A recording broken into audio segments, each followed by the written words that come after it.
नमस्कार दोस्तों, कैसे हो आप सब? आशा करती हूँ आप स्वस्थ एवं खुशहाल होंगे। आज हम सुनेंगे विवेक मिश्र जी द्वारा लिखी गई कहानी घड़ा। इससे पहले कि आप कहानी में खो जाएं, आप सबसे अनुरोध है कि आप चैनल को सब्सक्राइब कर लीजिए ऐसी ही और बेहतरीन कहानियां सुनने के लिए। यदि कहानी में कुछ पसंद आए तो हमें कमेंट करके अवश्य बताइएगा। तो चलिए कहानी शुरू करते हैं। विशाल उठकर बिस्तर पर बैठ गए। उनके माथे पर पसीने की बूंदें चमक रही थी। विशाल तेजी से बेडरूम से निकलकर ड्राइंग रूम में आ गए। शीतल फोन पर बात करने में व्यस्त थी। विशाल ने कमरे के कोने में रखे घड़े को उठाया और ड्राइंग रूम से निकलकर लॉन में आ गए। शीतल भी विशाल के पीछे पीछे बाहर आ गई। वह विशाल से कुछ कह पाती तब तक विशाल ने उस बड़े राजस्थानी घड़े को, जिस पर कच्चे चटक रंगों से फूल पत्तियां और बेल बूटे बने थे, जोर से जमीन पर दे मारा। विशाल हाँफ रहे थे और शीतल, वो उनकी बाह पकड़े हतप्रत खड़ी थी। घड़े के छोटे छोटे टुकड़े लॉन में बिखर गए थे। आज जब विशाल घर लौटे थे तब वह बहुत खुश थे और शीतल का हाल जानने के लिए उत्सुक लग रहे थे। विशाल ने घर आते ही पूछा था, क्या कहा डॉक्टर ने? कैसा है बेबी? सब नॉर्मल तो है ना? शीतल ने आश्वस्ति के भाव चेहरे पर लाते हुए कहा था, हाँ, सब ठीक है। वजन, ब्लड प्रेशर, आज अल्ट्रासाउंड भी करवाया। सचमुच विशाल, कैसा विचित्र अनुभव है अपने ही भीतर पलते बच्चे की तस्वीर स्क्रीन पर देखना। उसके छोटे छोटे हाथ, पैर पैर तो ऐसे चल रहे थे जैसे उसे मालूम हो कि हम उसे देख रहे हैं। कितना अजीब लगता है अपने भीतर एक और दिल को धड़कते हुए देखना। मैं तो अपने आंसू रोक ही नहीं सकी। बस अब मैं उसे जल्दी से अपनी गोदी में समेट लेना चाहती हूँ। विशाल की आंखें उत्सुकता से और भी बड़ी हो गई। उसकी आंखों में कौतूहल भरा था। उन्होंने शीतल को बीच में ही रोककर पूछा, कोई समस्या तो नहीं है ना? सब ठीक है ना? काश मैं भी तुम्हारे साथ चल पाता। एनीवे, फाइनली डॉक्टर ने क्या कहा? शीतल ने विशाल के कंधे पर टंगे बैग को उतारते हुए कहा, डॉक्टर ने कहा बेबी बिल्कुल ठीक है। बस थोड़ा खाने पीने का ध्यान रखना है। मौसम भी बदल रहा है ना, और मेरा गला भी कुछ ठीक नहीं है, इसलिए ठंडी चीजें खाने और फ्रिज का पानी पीने को मना किया है। शीतल ने कमरे के कोने में रखे एक नए राजस्थानी घड़े की ओर इशारा करते हुए कहा, देखो, हॉस्पिटल से लौटते हुए मैं यह घड़ा भी ले आई। अब से मैं इसी का पानी पीऊंगी। नो फ्रिज का ठंडा पानी और नो गला खराब। विशाल की दृष्टि घड़े पर पड़ते ही उन्हें ऐसे लगा जैसे उनकी आंखों में कुछ चुभ रहा हो। कमरे के कोने में रखे मिट्टी के घड़े पर कच्चे चटक रंगों से फूल पत्तियां बनी थी। शीतल ने विशाल की ओर देखते हुए पूछा, सुंदर है ना? विशाल ने कोई जवाब नहीं दिया, सिर्फ शीतल की ओर देखा। एक बार फिर घड़े को देखा और बेडरूम की ओर बढ़ गए। उनके पीछे पीछे शीतल भी बेडरूम में आ गई। शीतल ने पूछा, क्या हुआ तुम्हें? विशाल ने थोड़ा रुककर उत्तर दिया, तुम भी कमाल करती हो। आजकल पानी पीने के लिए घड़ा कौन घर में रखता है, वह भी इतना बड़ा। कुछ भी उठा लाती हो। फ्रिज का पानी नहीं पीना था तो छोटी सी सुराही ही ले आती, पर यह इतना बड़ा फूल पत्तियों वाला राजस्थानी घड़ा। हटाओ इसे यहाँ से, मेरी आंखों में चुभ रहा है यह घड़ा। शीतल बिना कुछ कहे विशाल को देखती रह गई। विशाल, जो ऐसे समय में शीतल का हर तरह से ध्यान रख रहे थे। बच्चे के जन्म का उन्हें शीतल से भी अधिक बेसब्री से इंतजार था। उन्होंने खुद अपने हाथों से बेडरूम में चारों ओर गोल मटोल, गोरे काले सांवले, हंसते रोते कई बच्चों के चित्र लगाए थे। पर आज अचानक एक घड़े को लेकर विशाल का इस तरह गुस्सा होना, शीतल को कुछ समझ नहीं आया। वह चुपचाप बेडरूम से बाहर आ गई। विशाल कपड़े बदलकर बेडरूम में ही लेट गए।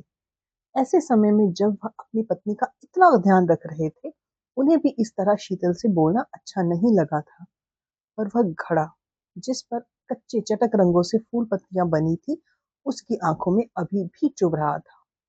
विशाल ने आंखें बंद कर ली, पर अब भी वह उनकी आंखों के सामने ही घूम रहा था और उन्हें बार बार एक ऐसे कुएं में खींचे ले जा रहा था जिसकी गहराइयों में झिलमिलाते पानी पर उन्हें ऐसा ही राजस्थानी बड़ा मिट्टी का घड़ा दिखाई देता, जिस पर कच्चे रंगों से फूल पत्तियां बने थे। और वह उस गहरे कुएं के गंदले पानी की सतह पर ऐसे हिलते डुलते हुए तैरता, जैसे खुद को डूबने से बचाना चाहता हो। पर धीरे धीरे उसमें पानी भरने लगता और उस घड़े से हाँफती, छटपटाती, बुलबुले बनाती हवा बाहर निकलती। घड़ा हार जाता और आखिरकार डूब जाता। विशाल उस घड़े को, उस कुएं को, उस शाम को, सबको भूल जाना चाहते थे। जिस शाम वह राजस्थान में अपने गांव में अपनी हवेली के बरामदे में बड़ी बेचैनी से टहल रहे थे।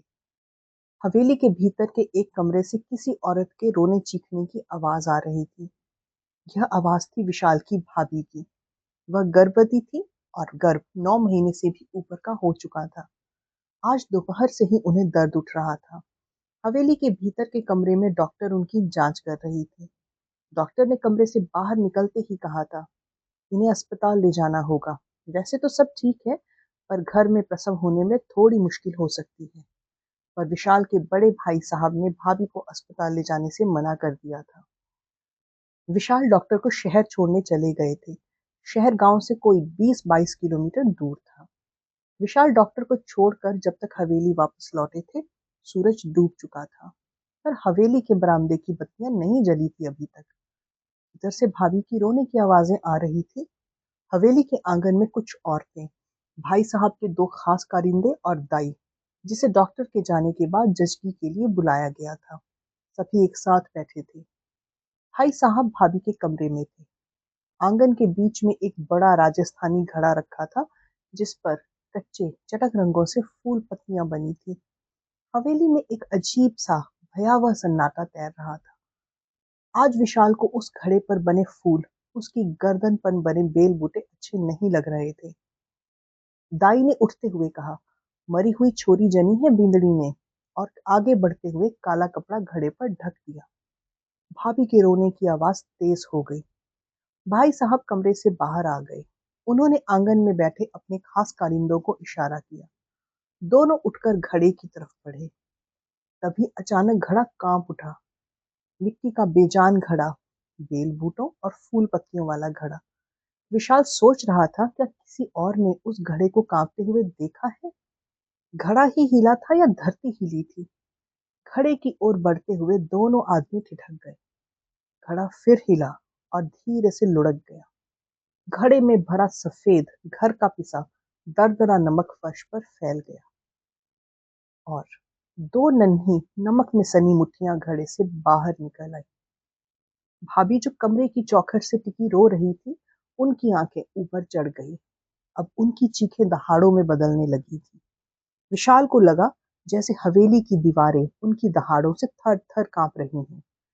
वह घड़े से बाहर झांकती नन्ही मुट्ठियों को घड़े के बाहर खींचकर सीने से लगा लेना चाहती थी। वह उन्हें पकड़ने के लिए बढ़ी भी, पर कमरे की चौखट को छोड़ते ही आंगन के फर्श पर मुंह के बल गिर पड़ी। उनके मुंह से निकली चीख कई विचित्र सी ध्वनियों में टूट गई। यदि कुछ साफ साफ बोल पाती तो यही कहती, मार डाला ना मेरी बच्ची को। लेकिन उस ध्वनि को समेटकर जोड़ा नहीं जा सकता था, क्योंकि अब वह असंख्य टुकड़ों में बंटकर आंगन में तैरती हुई हवेली के बाहर पसरे अंधेरे में विलीन हो गई थी। पर उसके कुछ बारीक रेशे अब भी हवेली की दीवारों से टकराकर उन्हें झंझना रहे थे। फर्श पर फैला नमक आंगन में खड़े लोगों की आंखों में चुभ रहा था, लेकिन सब अंधे गूंगे बहरे बनकर खड़े थे। अगर कुछ बोल रहा था तो वो थी दो नन्ही नन्ही नमक में सनी घड़े के मुंह से बाहर झांकती मुट्ठियां। विशाल कांपते पैरों से अपनी आंखें मलते हुए घड़े की ओर बढ़े, पर भाई साहब ने उन्हें बीच में ही रोक दिया। भाई साहब के दोनों खास कारिंदों ने मुट्ठियों को पकड़कर वापस घड़े में ठेल दिया और मुंह पर काला कपड़ा बांध दिया। औरतें भाभी को उठाकर कमरे में ले गई। भाभी होश में थी या नहीं, कहा नहीं जा सकता, लेकिन उनके दांत भिजे हुए थे, आंखें चढ़ी हुई थी और हाथ पांव एकदम ठंडे पड़ चुके थे। विशाल की आंखों के सामने जैसे अंधेरा छा गया था। अपनी पूरी शक्ति समेटकर वह अपने पैरों पर खड़े रह पाने की कोशिश कर रहा था। उसके सामने जो कुछ भी घट रहा था, वह किसी दुस्वप्न सा धीरे धीरे उनकी आंखों के आगे तैर रहा था। उनके कानों में अभी भी भाभी की चीखें गूंज रही थी। उन्होंने खुद को संभालते हुए सिर को झटका और हवेली की दरवाजे की ओर लपके, जहां से भाई साहब और उनके दो आदमी आंगन के बीचों बीच रखे उस घड़े को उठाकर ले गए थे। विशाल जब तक हवेली के बाहर पहुंचा, भाई साहब की जीप काला धुआं पीछे छोड़ती हुई हवेली से बाहर निकल चुकी थी। वह पागलों की तरह गिरते पड़ते काले धुएं के पीछे भाग रहा था, पर धुआं उन्हें पीछे छोड़कर फर्राटे से गांव के बाहर बने उस मनहूस कुएं पर जा पहुंचा था, जिसके चारों ओर गहरा सन्नाटा था। कुएं की मुंडेर पर एक दिया रोशनी देने की नाकाम सी कोशिश कर रहा था।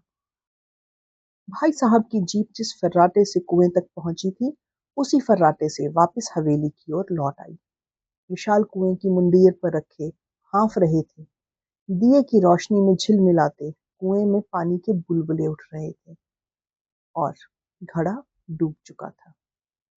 तो दोस्तों, ये थी आज की कहानी। कहानी कैसी लगी हमें कमेंट करके ज़रूर बताइएगा।